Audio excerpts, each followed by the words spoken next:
আসসালামু আলাইকুম সুধী দর্শক, সবাইকে জানাচ্ছি শুভেচ্ছা ও অভিনন্দন। বরাবরের মতো আজকেও নতুন আরেকটি ভিডিও নিয়ে আপনাদের মাঝে উপস্থিত হলাম। বন্ধুরা, বৃষ্টি একদিকে যেমন কৃষকদের জন্য সুফল বয়ে নিয়ে আসে, আবার অন্যদিকে সমস্যারও কারণ হয়ে দাঁড়ায়। যেমনটি এবার আমার হয়েছে। অতিবৃষ্টির কারণে বিভিন্ন ফসল ঘরে উঠাতে ব্যর্থ হচ্ছি। যেমন কিছুদিন আগে ভুট্টা ওঠার কারণে সমস্যায় পড়ে গেছি, ঠিক তেমনি ধান কাটতে পারতেছি না অতিবৃষ্টির কারণে। তো আপনাদেরকে একটা জমি দেখাইতেছি, যে জমিটাতে আমি হলুদ চাষ করার জন্য মনস্থির করছি, কিন্তু অতিবৃষ্টির কারণে এখনো পর্যন্ত আমি জমিটা রেডি করতে পারিনি। বন্ধুরা দেখেন, এই জমিটা আমি হলুদ চাষের জন্য রেডি করছি, মানে নির্বাচন করছি, কিন্তু এখন পর্যন্ত আমি হাল চাষ দিতে পারিনি। সার থেকে শুরু করে মোটামুটি প্রয়োজনীয় যে জিনিসগুলো হাল দেওয়ার আগে দেওয়ার প্রয়োজন, সেগুলো অলরেডি দিয়ে দিছি। এর মধ্যে বাউন্ডারিতে কিছু ময়লা আবর্জনা ছিল, সেগুলো পরিষ্কার করছি। কিন্তু বিগত 10 দিন টানা বর্ষণের কারণে এই জমিটা আমি প্রস্তুত করতে পারতেছি না। তো আপনারা হয়তো আকাশের গর্জন শুনতে পাচ্ছেন। এই টানা আজকে প্রায় 10 তারিখ থেকে বৃষ্টি শুরু হয়েছে, কন্টিনিউ এখন পর্যন্ত বৃষ্টি হচ্ছেই। বৃষ্টি হওয়ার কারণে যে ক্ষতিগুলো কৃষকদের হচ্ছে, তার মধ্যে প্রথম হচ্ছে যে যারা অলরেডি এখনও ভুট্টা মাঠ থেকে উঠাতে পারে নাই, তারা অনেক বেশি ক্ষতিগ্রস্ত হচ্ছে। পাশাপাশি এই দেখেন মরিচ ক্ষেতের অবস্থা দেখেন, অতিবৃষ্টির কারণে মরিচ গাছ মারা যাচ্ছে এবং উৎপাদনও কমে গেছে। পাশাপাশি অলরেডি ধান ক্ষেত, আমি প্রায় 5 বিঘার মতো ধান লাগাইছি। এই 5 বিঘা ধান এখন পর্যন্ত একটি ধানও আমি কাটতে পারিনি, ব্যাপক বৃষ্টির কারণে। প্রত্যেক দিন বৃষ্টি হচ্ছে, বৃষ্টির কারণে আবহাওয়া এতই খারাপ যে ধান যদি আমি কাটি, তাহলে সেই ধানগুলো যে শুকাইতে হবে, সেই শুকানো থেকে পিছায় থাকতে হবে। আবার আমি যদি ধানগুলোকে ব্যাপারীকে দিই, সেই ব্যাপারীও এখন নেবে না, কারণ আমাদের এইখানে সিস্টেম হচ্ছে, আপনি ইচ্ছা করলে ধান কেটে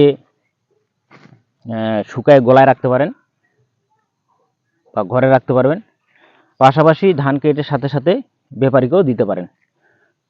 পরে প্রয়োজনের সময় আপনি তার কাছ থেকে ন্যায্য মূল্য নিতে পারেন। কিন্তু অতিবৃষ্টির কারণে এখনও ধান কাটতে পারতেছি না, ধান অলরেডি খেতে রয়ে গেছে। তো বৃষ্টি আসলে অনেক সময় কৃষকের জন্য সুফল বয়ে নিয়ে আনে, আবার অনেক সময় বিড়ম্বনার কারণ হয়। এই যে আপনি দেখছেন পিছনে যে ধান, এই ধানগুলো আমার, কিন্তু ধানগুলো যেসব বর্গা চাষি তারা ধানগুলো করছে, তারা আকাশের পরিস্থিতির কারণে ধানগুলো কাটতে পারতেছে না। পাশাপাশি দেখেন আমি মরিচ লাগাইছি, দেখেন এই মরিচগুলো যে আমি নিড়াবো, নিড়ার পরে যেখানে যে সার প্রয়োগ করব, সেটাও সম্ভব হচ্ছে না অতি বৃষ্টির কারণে। বেগুন লাগাইছি, দেখেন ঘাস দিয়ে একদম একদম বন্ধ হয়ে গেছে, ঘাস এত বেশি ঘাস, কিন্তু এই নিড়াইতে পারতেছি না অতি বৃষ্টির কারণে। এখন এই বৃষ্টি যদি না থামে, তাহলে এটা কোনোভাবেই নিড়ানো সম্ভব না, কারণ মাটিটা একটু শুকনা হলে নিড়াইতে সুবিধা হয়। এইখানে দেখেন একটা জিনিস, দেখেন এইখানে নিড়াইছি, কিন্তু পরবর্তীতে দেখেন আরও ঘাস গজায় গেছে বৃষ্টির কারণে। তো মোটামুটি একটু যদি খরা হয়, অর্থাৎ 3-4 দিন যদি বৃষ্টি না হয়, তো সেক্ষেত্রে নিড়ায় যদি আমি সার দিতে পারি, এবং স্প্রে করতে পারি কীটনাশক, তাহলে গাছগুলো কিন্তু সতেজ হবে এবং দ্রুত বৃদ্ধি হবে, পাশাপাশি দ্রুত ফল আসবে। কিন্তু এই অতি বৃষ্টির কারণে সেটা সম্ভব হচ্ছে না। আরেকটা দেখাই, এই যে ঢেঁড়স লাগাইছি, দেখেন ঢেঁড়সের অবস্থা দেখেন। ঢেঁড়স গাছ কিন্তু বোঝাই যাচ্ছে না ঘাসের জন্য, বোঝা যাচ্ছে? বোঝাই যায় না। তাই বৃষ্টি একদিকে যেমন কৃষকদের জন্য সুফল বয়ে আনে, আবার অন্যদিকে কিন্তু বিড়ম্বনার কারণও হয়ে দাঁড়ায়। যেমনটা আজ বিগত 10 দিন ধরে এই বিড়ম্বনায় আমি এবং আমার মতো অসংখ্য কৃষক ভুক্তভোগী। তো আসলে অতিরিক্ত জিনিসটা আসলেই খারাপ। যে কোনো জিনিস অতিরিক্তটা মানে বিড়ম্বনার কারণ হয়ে দাঁড়ায়। তো কৃষক আসলে এই ধরনের প্রাকৃতিক দুর্যোগগুলোকে কন্টিনিউ মোকাবেলা করে ফসল ফলায়, আর সেই ফসল অধিকাংশ সময় ন্যায্য মূল্য পায় না। তো এটা আসলে কিচ্ছু করার নাই, কারণ বাংলাদেশে ব্যাপক পরিমাণে সিন্ডিকেট আছে। এই সিন্ডিকেটের কারণে কৃষকরা সবসময় ন্যায্য মূল্য থেকে বঞ্চিত হয়। তো আপনারা হয়তো খেয়াল করতেছেন এখনো বৃষ্টি পড়তেছে, কিন্তু গুড়ি গুড়ি বৃষ্টি পড়তেছে। এই বৃষ্টি কখন থামবে এই অপেক্ষায় আমাদের এলাকার কৃষকরা অপেক্ষারত আছে, যে বৃষ্টি থেমে গেলে অনেকে আছে ধান কাটবে, অনেকে আছে ভুট্টা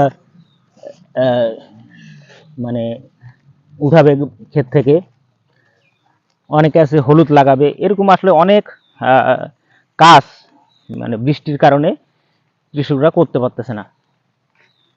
এই জন্য বললাম যে বৃষ্টি এক সময় যেমন মানে কৃষকের জন্য আনন্দের কারণ হয়ে দাঁড়ায়, আবার যখন বৃষ্টিটা অতিরিক্ত হয়ে যায় তখন কিন্তু মানে কান্নার কারণ হয়ে বটে। কারণ এখন বর্তমান অবস্থাটা সেরকম আর কি। কৃষকরা এখন কিন্তু খুব অসহায় অবস্থায় আছে। অনেক কৃষক আছে যারা ধান একেবারে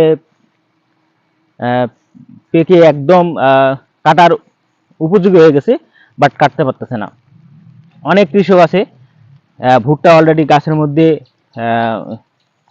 মানে বৃষ্টির কারণে আপনার অঙ্কুর দমন হচ্ছে, অর্থাৎ নষ্ট হয়ে যাচ্ছে, কিন্তু ভুট্টাগুলো তুলতে পারতেছে না। এই হলো কৃষকের জীবন, এই হলো কৃষকের অবস্থা। তো আসলে এই সকল পরিস্থিতি মোকাবেলা করেই আসলে কৃষককে ফসল উৎপাদন করতে হয়। তো সকল কৃষকের মতো আমারও একই অবস্থা। দর্শক, আপনারা দেখতে পাচ্ছেন, এই দেখেন আমার চাতারের মধ্যে এই যে ধান আদিয়াটা ধান কেটে রাখছে, এই বৃষ্টি পড়তেছে, কিন্তু এই যে ভুট্টা দেখেন কি এক অবস্থা। বৃষ্টির কারণে কি পরিমাণের ক্ষতির সম্মুখীন হচ্ছে আমরা। বৃষ্টি এখন আসলে তেমন প্রয়োজন নেই, কারণ এখন যদি মোটামুটি খরা হয় আর কি, রোদ যদি আকাশে দেখা দেয়, তাহলে আমাদের মতো যারা কৃষক আছে তারা অলরেডি ফসলগুলো খুব ভালোভাবে ঘরে তুলতে পারবে এবং ন্যায্য মূল্য পাবে। এই বৃষ্টির কারণেই যেমন আমি কিন্তু ভুট্টা ন্যায্য মূল্যটা পাইনি, কারণ বাজারের চেয়ে মন প্রতি 100 টাকা করে আমি কম পাইছি। ঠিক আছে, এটা ন্যূনতম আর কি। আবার যদি আকাশ যদি ভালো থাকতো তাহলে ব্যাপারীরা ভুট্টাটাকে দ্রুত সেল করতে পারতো এবং বাজারে একটা চাহিদা তৈরি হতো। এই বৃষ্টির কারণে ভুট্টা বর্তমান কোনো চাহিদা নেই, পাইকাররা কিন্তু ভুট্টা কিনতেছে না। ঠিক তদ্রূপ ধানের ক্ষেত্রেও তাই। অতি বৃষ্টির কারণে মানে পাইকাররা ধান কিনতে পারতেছে না, তারা ধান শুকাইতে পারতেছে না, মিল মালিকরা কাঁচা ধান কিনতেছে না। সব মিলে বৃষ্টির কারণে অনেক সমস্যার মধ্যে আমরা কৃষকরা আছি। এখন আল্লাহ ভালো জানে আসলে কতদিন আকাশ ভালো হবে। তো আমরা অলওয়েজ আল্লাহর কাছে দোয়া প্রার্থনা করতেছি যাতে খুব দ্রুত